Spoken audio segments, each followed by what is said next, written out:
너희에게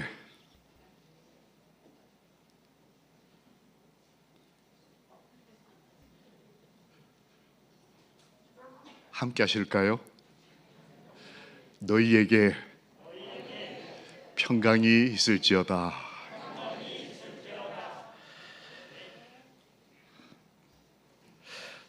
단 한 번의 기회가 있다면 하나님께 뭘 달라고 하시겠습니까? 목숨. 내 인생에 다가오신 예수님을 단 한 번만 만날 수 있다면 하나님께 뭘 기도하시겠습니까? 앞을 보지 못하는 소경이 어느 날 예수님에 대한 소문을 듣습니다. 예수님이 지나가신다. 그 소문을 듣고 소리를 지르기 시작합니다. 나 사람이다.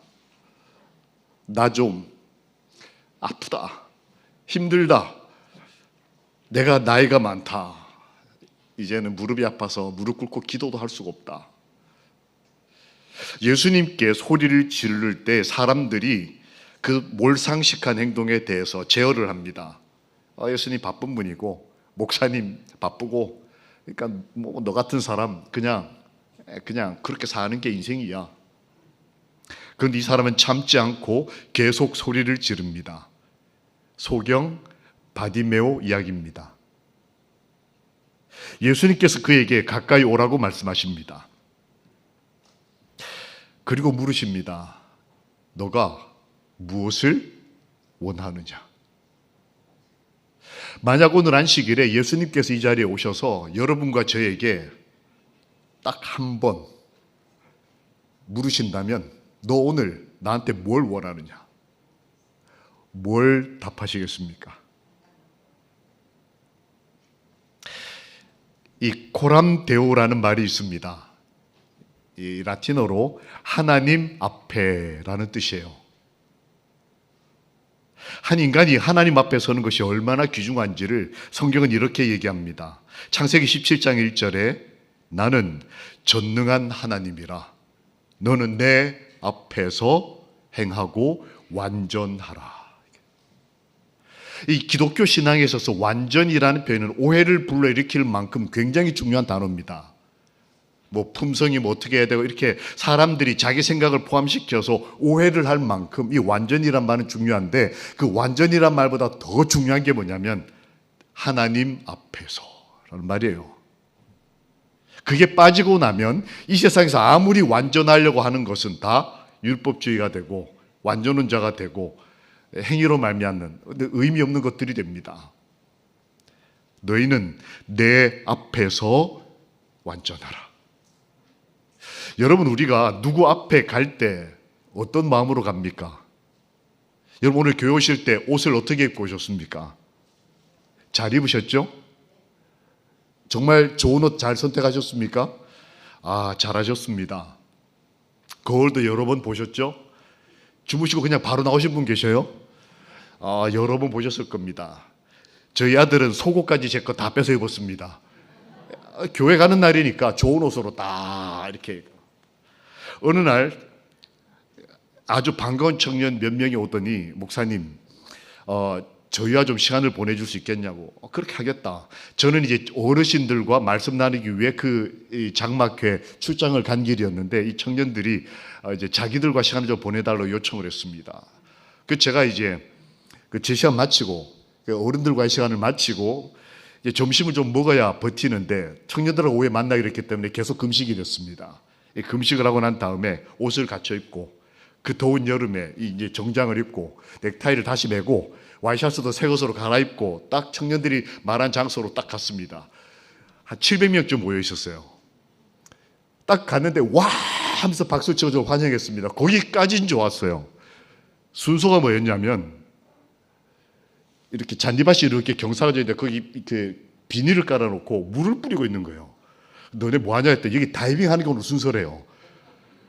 목사님 저희와 다이빙 합시다. 저는 설교하러 갔기 때문에 설교를 해달라고 하는 줄 알고 그 자리에 갔는데 그 청년들은 저를 자기들과 함께 시간을 보내자. 그 아이들의 그날 행복한 시간은 그 경사진 잔디밭에 이 포장을 이렇게 비닐을 깔아놓고 물을 뿌리고 그 위에서 막 뛰어와서 다이빙을 해요. 그럼 이 물썰매를 타는 겁니다. 제가 양복을 입고 넥타이를 메고 청년도 한 10명하고 쫙 일어났더니 머리는 막 산발이고 그 청년들이 고맙다는 거예요.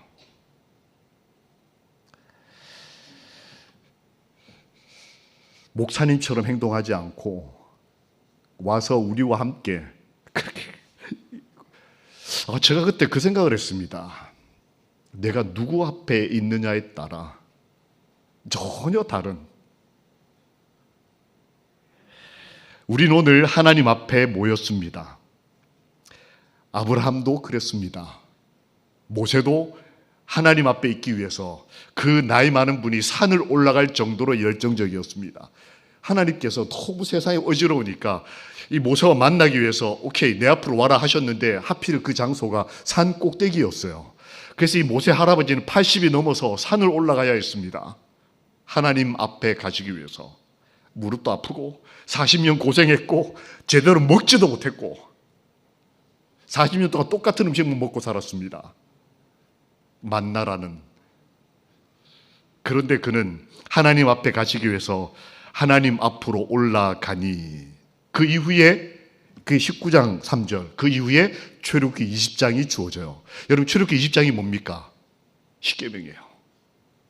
하나님 앞에 간 어떤 한 장로님, 그 노년에 80이 넘은 그 노년 백발의 장로님이 산을 올라 하나님 앞에 섰을 때에 하나님이 십계명을 주셔요.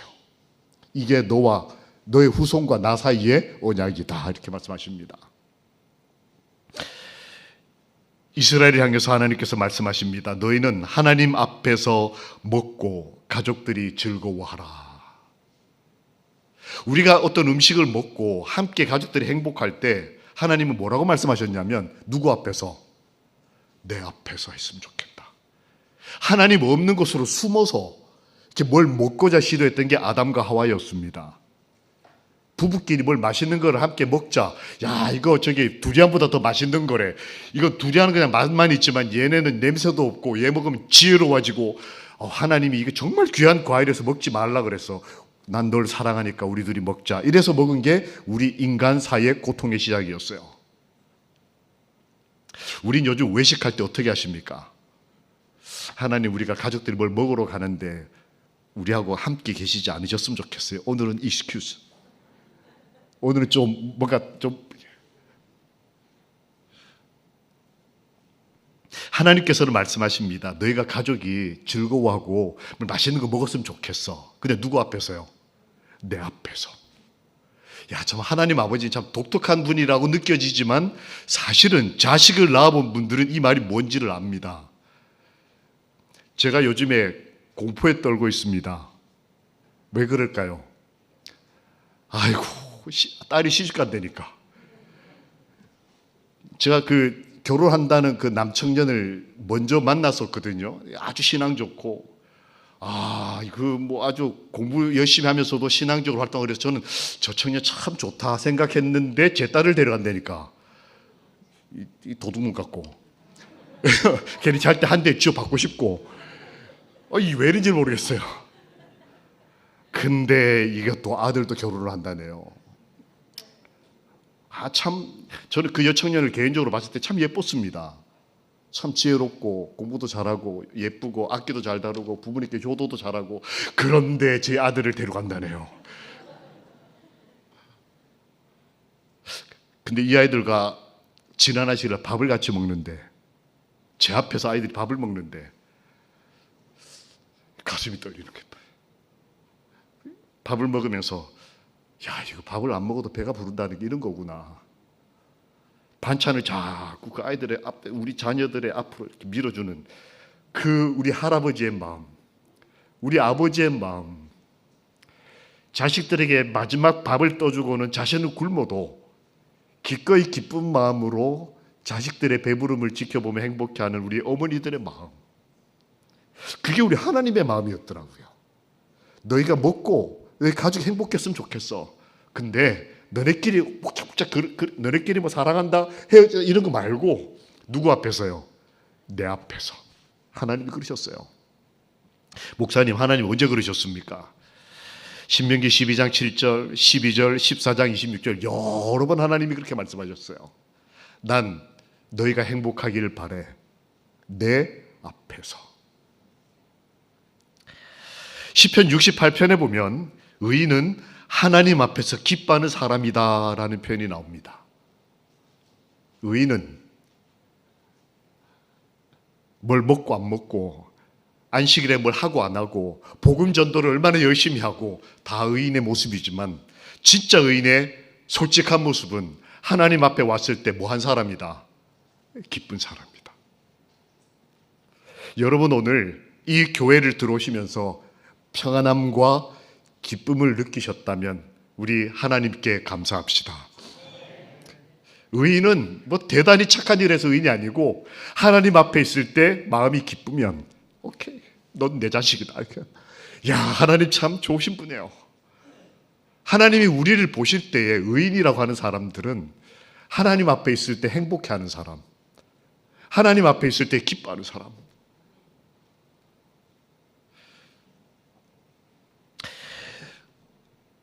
이 하나님 앞이라고 하는 것은 이 여러 가지 의미가 있습니다. 이 바디메오, 이 소경이 하나님 앞으로, 예수님 앞으로 왔어요. 이게 무슨 의미가 있을까?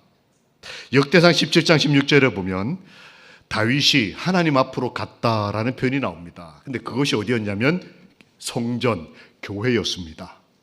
여러분은 오늘 다윗처럼 어디 오신 거예요? 하나님 앞에 오신 거예요. 우리가 교회를 왔다라고 생각하지만 사실은 이 교회가 가지고 있는 첫 번째 의미는 여호와 앞이라는 의미가 있습니다. 우리 아버지는 곁을 내주시는 분이셔요. 유다한테 옆을 내주셔요. 우리 한국말에 곁을 준다라는 말 있지 않습니까?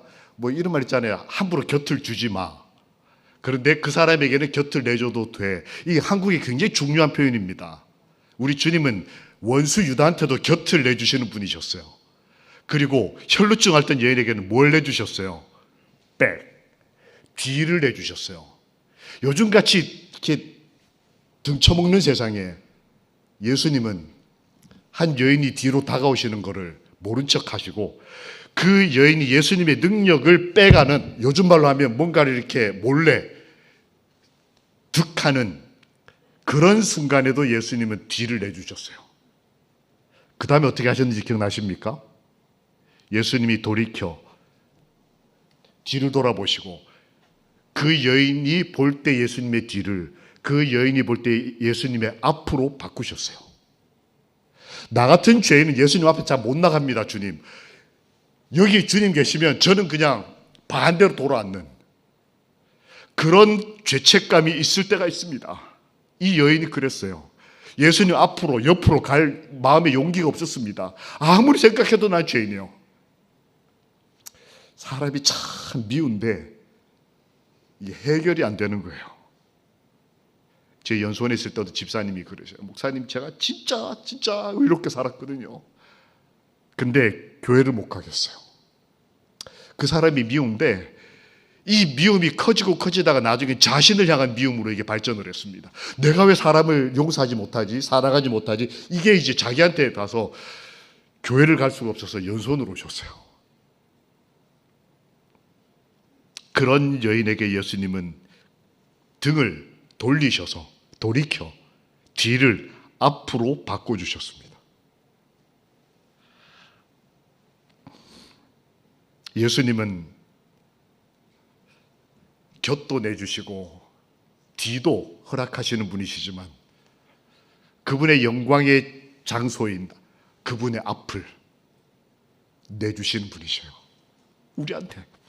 우리가 오늘 여기 와서 앉아 있을 수 있도록 하나님의 영광 앞에 저희를 오늘 이렇게 허락을 하셨어요. 하나님의 앞, 그 영광의 장소를 저희에게 허락하신 우리 아버지의 사랑과 은혜를 이 안식일에 우리 찬양합시다. 아멘. 교회를 온다. 그곳이 여호와 앞에 들어가 앉아라고 하는 뜻에서 그 이 교회입니다. 두 번째, 이 여호와 앞이라고 하는 것이 가지고 있는 의미는 기도입니다. 다니엘이 하나님께 기도할 때 다니엘 6장 11절에 보면 이렇게 기록되어 있어요. 다니엘이 하나님 앞에 기도하더니, 이렇게. 우리가 교회 오지 못할지라도 기도하는 그 순간 우리가 그 자리가 어디다? 하나님 앞이다. 교회까지 오지 못하는 건강. 오늘 한 분이 그런 분이 계셨죠. 감리교회를 나가시지만 특별한 뜻을 가지고 저희 마석교회 우리 성도님들의 그 기도의 힘이 뭔지를 이분이 아시고 다른 교단을 다니시는 분이시지만 한 하나님을 사랑하는 마음으로 우리에게 기도를 부탁하셨어요. 나는 지금 몸이 아파서 교회를 못 가지만 나를 위해 기도해 주십시오. 얼마나 특별한 부탁입니까? 다니엘이 그랬다. 여러분, 우리 교회로 오시지 않는 날, 화요일 저녁, 금요일 저녁, 안식일, 이 시간 외에라도 하나님 앞에 계시고 싶으시면 뭐하라? 기도하라. 그 다음에 하나님 앞이라고 하는 것에 대한 공간적인 의미를 살펴보자면 역대하 2장 4절을 보면 이렇게 되어 있습니다. 솔로몬이 성전을 지으면서 이렇게 얘기합니다. 우리가 이 성전에서 주 앞에 있을 때에 안식일을 지키고 이것이 우리의 규례입니다 라고 고백합니다. 우린 지금 그걸 다 하고 있어요. 성전에서 주 앞에 뭘 지키고 있다? 안식일을 지키고 있다. 이것이 솔로몬이 성전을 지으면서 하나님께 기도했던 기도입니다. 공간적인 의미와 그 다음에 예배드리고 기도하는 영적인 의미와 안식일까지 포함된 한 자리에 모이는 그것을 성경은 하나님 앞에 예배드리는 것이다.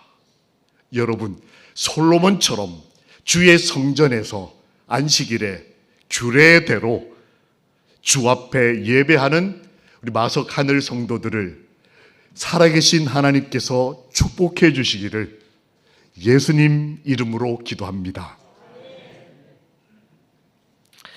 이걸 코람데오라고 해요. 하나님 앞에. 하나님의 임재의 의미를 같이 포함하고 있는 좀 어려운 표현이죠. 사실은 우리가 그렇게 살고 있는 것입니다.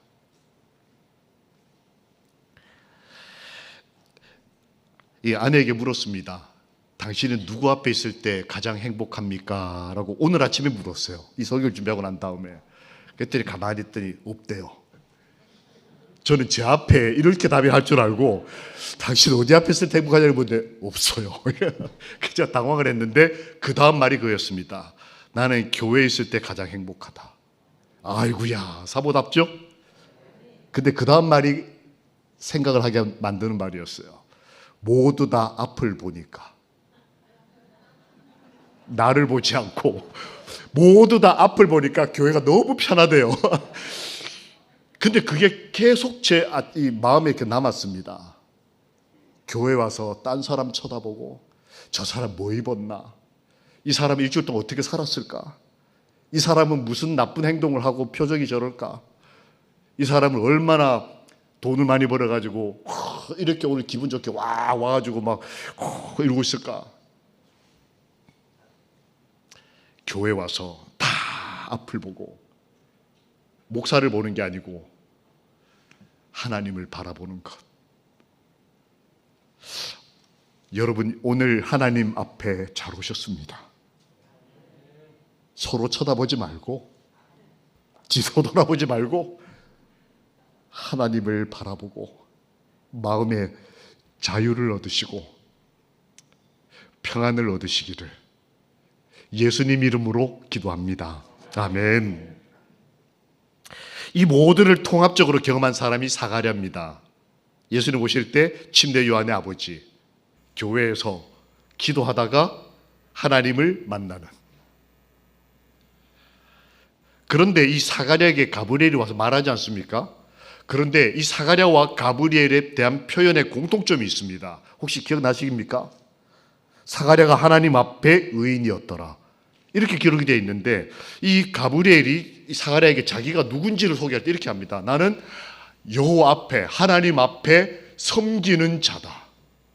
하나님을 모시고 서 있는 자다. 즉 주의 영과 우리가 교류할 때 공통점이 있어요. 둘 다 하나님 앞에.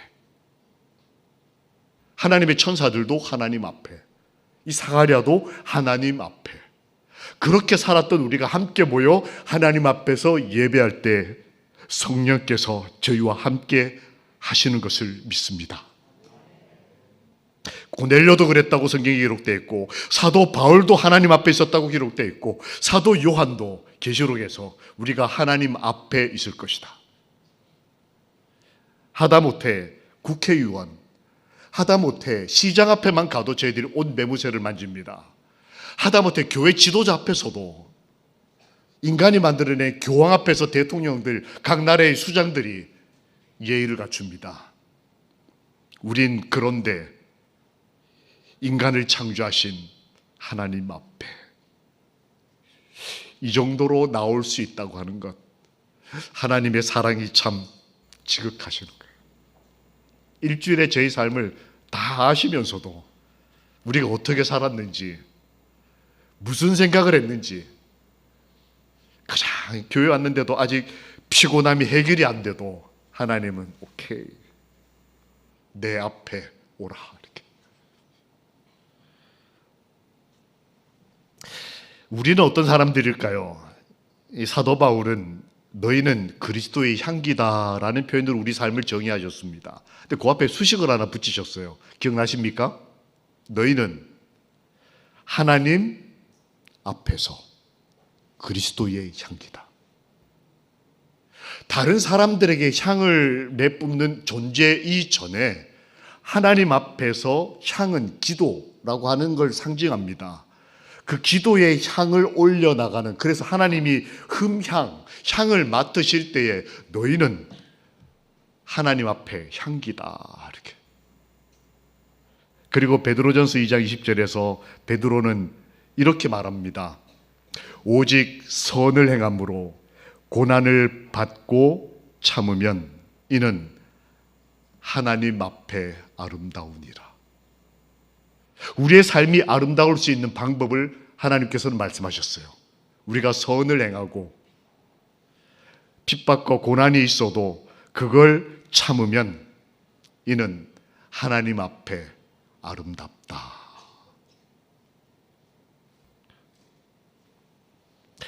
근데 문제가 있습니다. 아담과 하와가 하나님 앞에서 쫓겨났어요. 외식 한번 잘못했다가, 잘 안 먹는 신선한 과일 한번 먹어보겠다고 했다가 쫓겨난 이후로 우리는 하나님 앞을 그리워하면서 살게 됐습니다.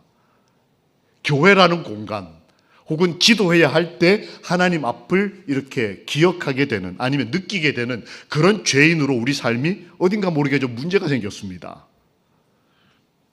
하나님 앞에서 멀어졌어요.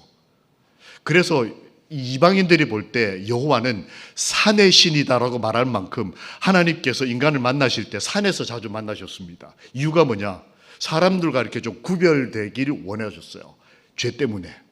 근데 이 구별되다는 말이 나중에 발전을 해가지고 거룩이라는 종교적인 말로 우리 삶에 가르쳐 줬습니다. 그래서 사람들이 거룩이라는 말을 들으면 거리감을 느끼기 시작했어요. 목사님하고 있으면 편해야 되는데 뭔가 좀 먹는 걸 좀 가려야 될 것 같고, 그 다음에 교회를 나오면 자유를 누려야 하는데 뭔가 좀 세상의 걸 버려야 할 것 같고, 뭔가 좀 내 삶을 고쳐야 할 것 같은 느낌이 강한 이유, 하나님 앞에서 우리가 이렇게 격리됐기 때문에 그래요. 거기에 종교적, 신학적 의미까지 더해서 거룩이라고 하는 넘어갈 수 없을 것 같은 강까지 생기다 보니까 이제 저희는 하나님 앞을 그저 성직자나 가는, 아니면 여기도 하나님 앞이 어딘가 모르게 저쯤일 것 같은, 나와는 좀 거리가 있으면 내가 편할 것 같은.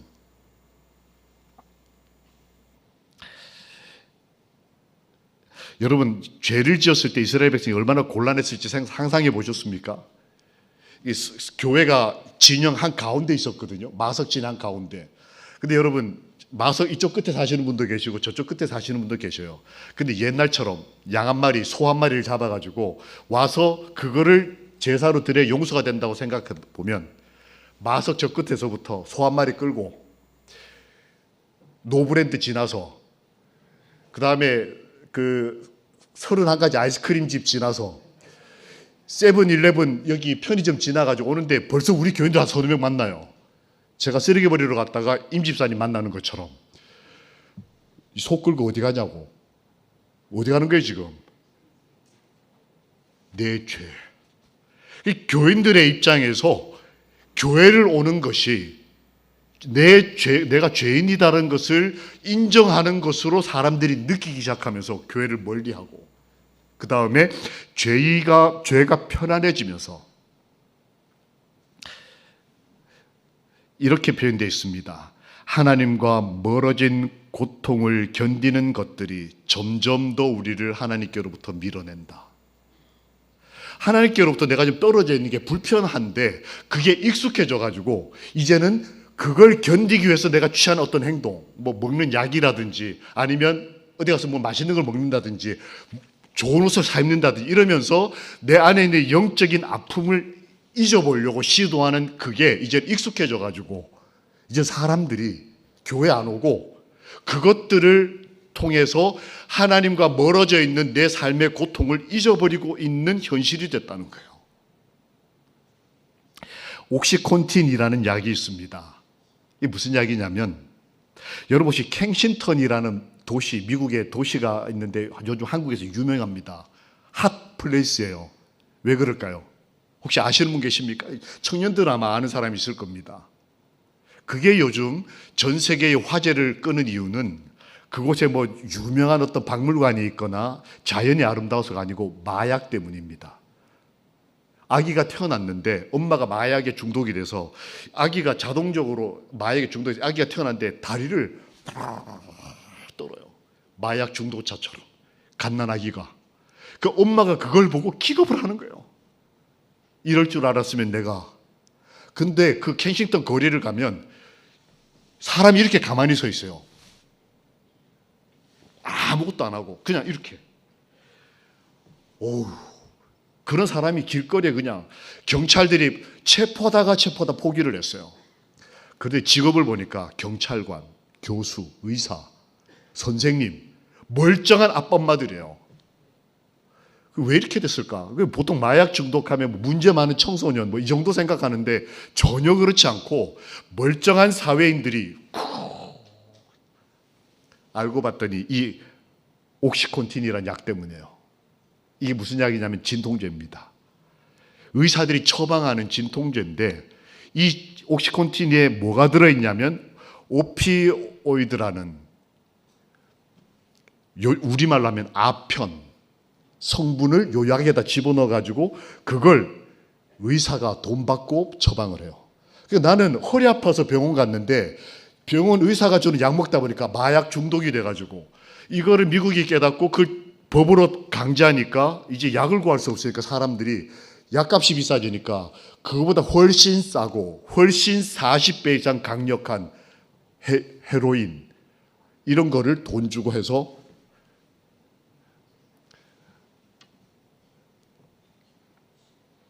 고통을 잊기 위해서 내가 사람들이 주는 것들을 먹기 시작했는데 아무 죄책감 없고 누가 또 죄라고 말하지 않습니다. 그런데 그게 익숙해진 나머지 이제는 정상적인 생활을 하지 못하는, 제가 그걸 보면서 하나님과 멀리 떨어져 있으면서 하나님 앞이 편한지 아니면 여기서 나가는 게 편한지, 많은 그리스도인들이 하나님 앞보다는 하나님 앞 아닌 곳이 편한.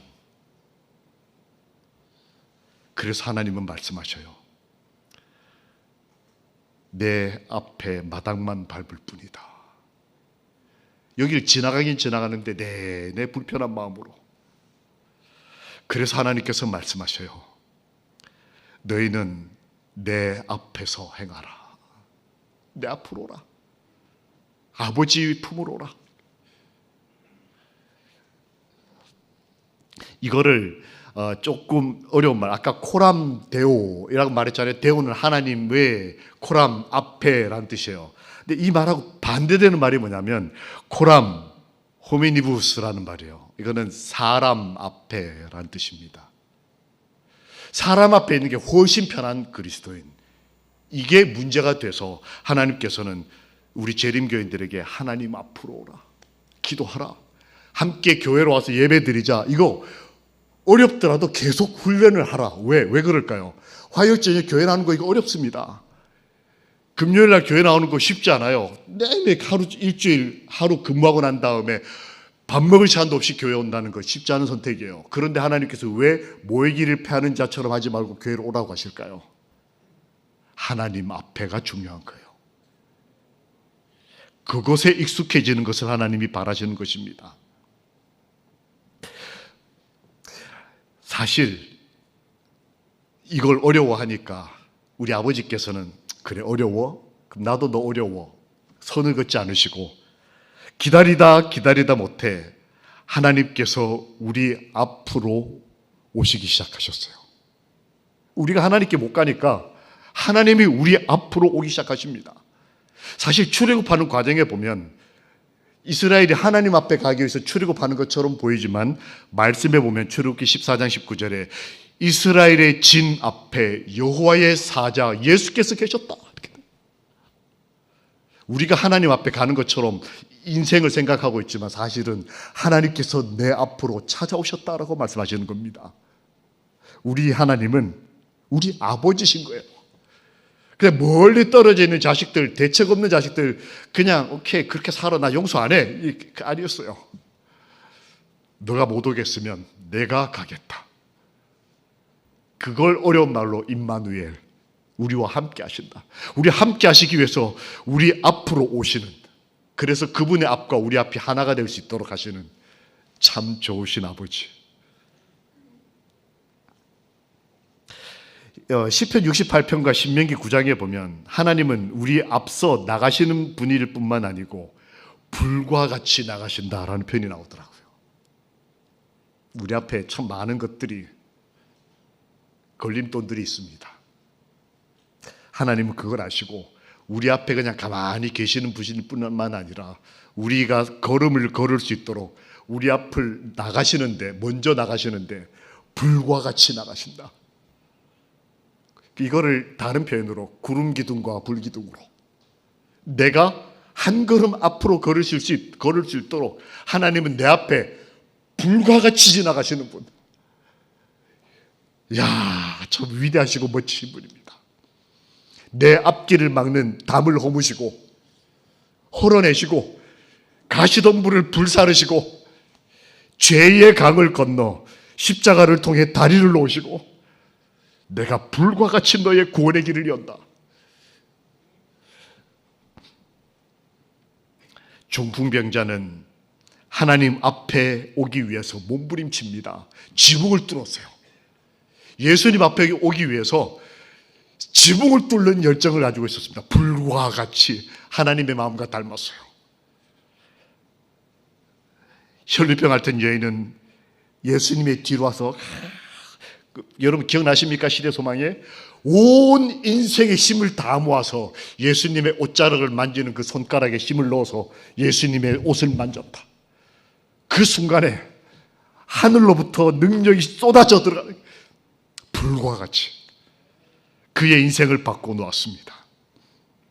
그의 상처난 곳을 낫게 하셨습니다. 사도행전 2장에서 제자들은 이렇게 고백합니다. 하나님께서 우리 앞에서 기적과 이적을 행하셨다. 주님은 기적을 일으켜도 누구 앞에서요? 우리 앞에서. 여러분 지난 일주일 동안 살면서 내 앞에서 일어난 기적들 여러분 기억하고 계십니까? 내 앞에서 일어난 하나님의 은혜들, 그건 하나님께서, 내가 하나님께 안 가니까 하나님께서 내 앞까지 오셔서 내 인생에, 내 자녀들에게 불과 같이 뜨거운 사랑으로 이적을 행하시고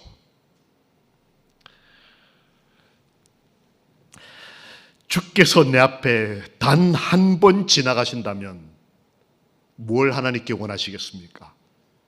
너가 무엇을 원하느냐고 예수님이 바디메오에게 물으셨어요. 그런데 이 사건을 기록한 이 마태, 마가, 이렇게 누가 세 사건에서 이 똑같은 사건을 기록하는데 마가복음과 누가복음을 자세히 보면 이렇게 되어 있습니다. 예수님께서 여리고로 다른 책에는 지나가시더니 뭐 이렇게 되어 있는데 누가복음에 이렇게 되어 있어요. 예수님께서 맹인에게 가까이 오시더니, 그냥 지나가신 게 아니고 그 여리고 다음이 뭐였냐면 십자가의 길입니다.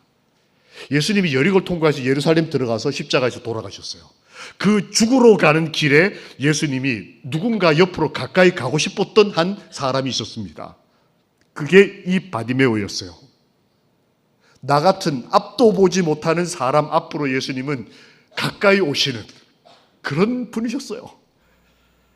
그런데 그 예수님이 가까이 왔을 때 18장 35절에 보면 이 맹인이 예수님이 오라 그랬더니 예수께 가까이 가서, 아까 사가랴와 그 다음에 하나님의 천사가 여호와 앞에 있었던 것처럼 예수님과 이 바디메오 소경의 공통점이 하나 있습니다. 서로 가까이 앞으로 다가서는 거예요. 그리고는 이렇게 말합니다. 주여, 보기를 원합니다.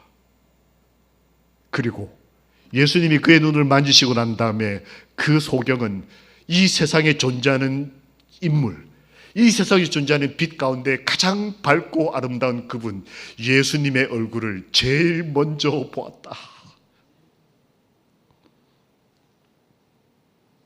주님, 저는 나면서부터 보지 못하니까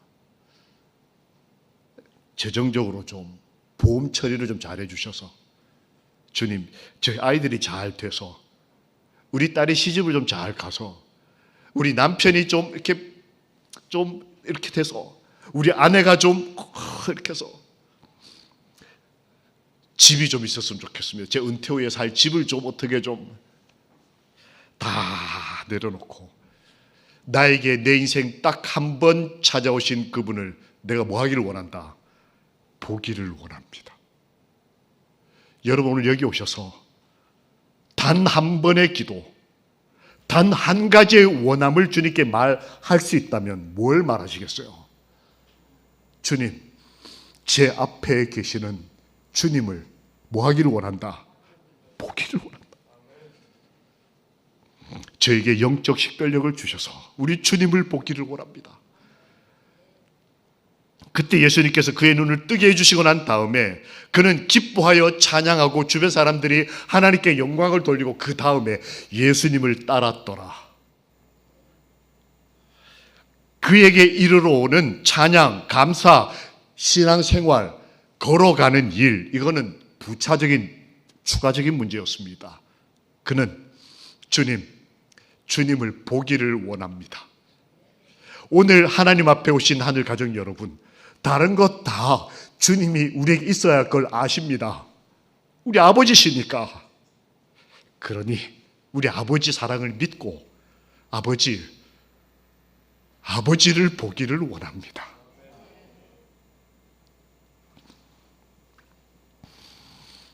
우리 주님은 제자들 앞에서 말씀과 표적을 행하시는 분이었다고 요한복음 20장 30절은 이야기합니다.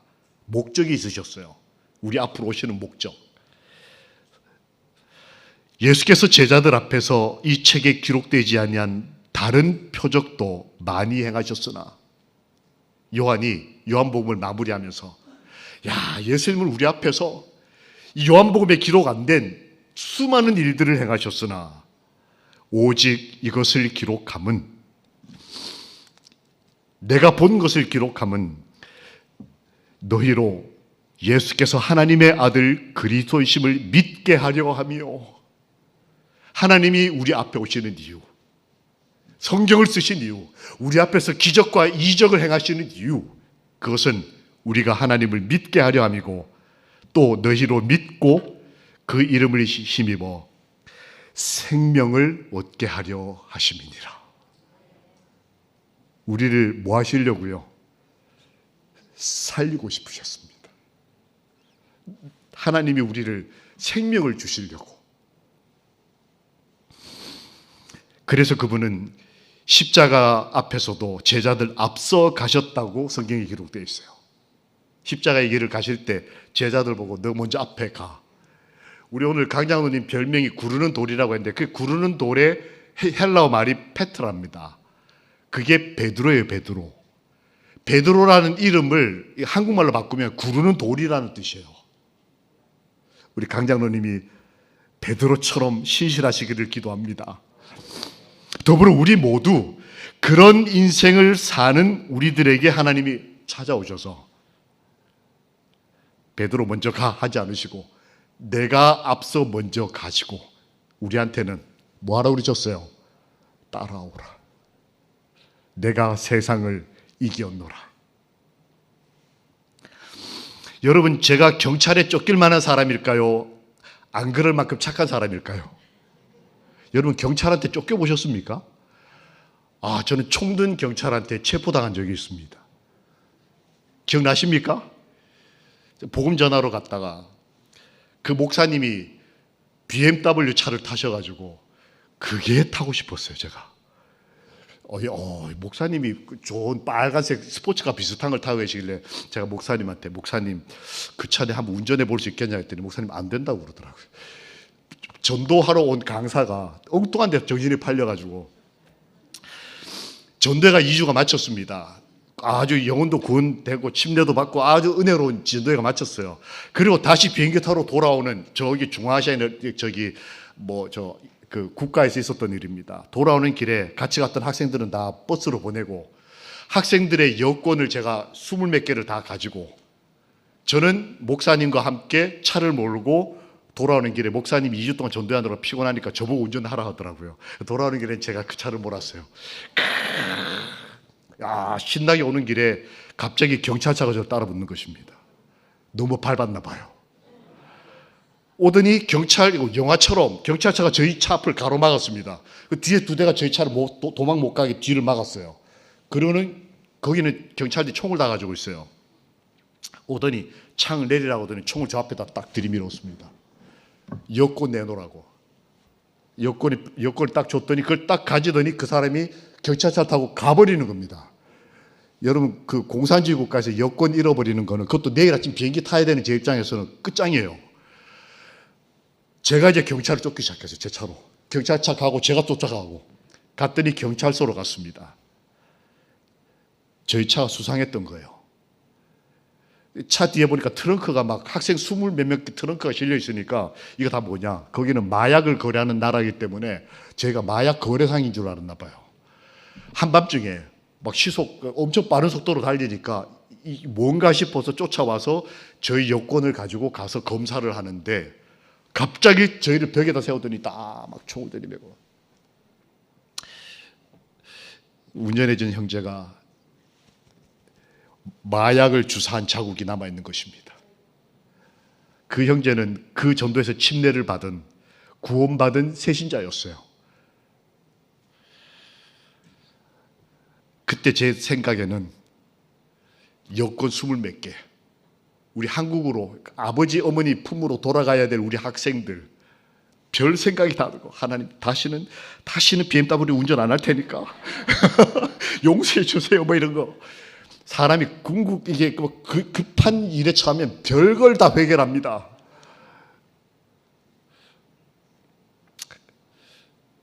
그때 하나님이 살아계심을 증거하셨습니다. 이 마약을 맞았던 친구가 고백을 합니다. 기억나십니까? 저는 마약쟁이가 맞습니다. 한 달 전까지 마약을 한 자국입니다. 그런데 2주 전에 한국에서 안식일 교인들이 와서 전도회를 하는데 그곳에서 나는 나를 구원하신 예수님을 만났습니다. 그래서 내가 예수 믿기로 결심하고 한 달째 마약을 주사하지 않고 평생 처음으로 누군가를 위해 봉사하기 위해서 지금 운전 봉사를 하고 있는 중입니다. 라고 고백을 했는데 그 고백을 듣고 있던 그 경찰서 서장님이 기독교인이었어요. 이슬람 국가에서 비밀리에 신앙을 지키고 있던 이분. 저는 이 이야기를 언제든지 살아계신 하나님 얘기를 할 때 합니다. 그 고백을 들은 그분이 우리를 다 풀어주셨어요. 죄 없다, 가라. 저는 예수를 믿고 구원을 받았다고 말한 그 죄 많은 한 청년의 고백이 하나님 앞에 드려졌을 때에 그곳이 하나님 앞이었어요.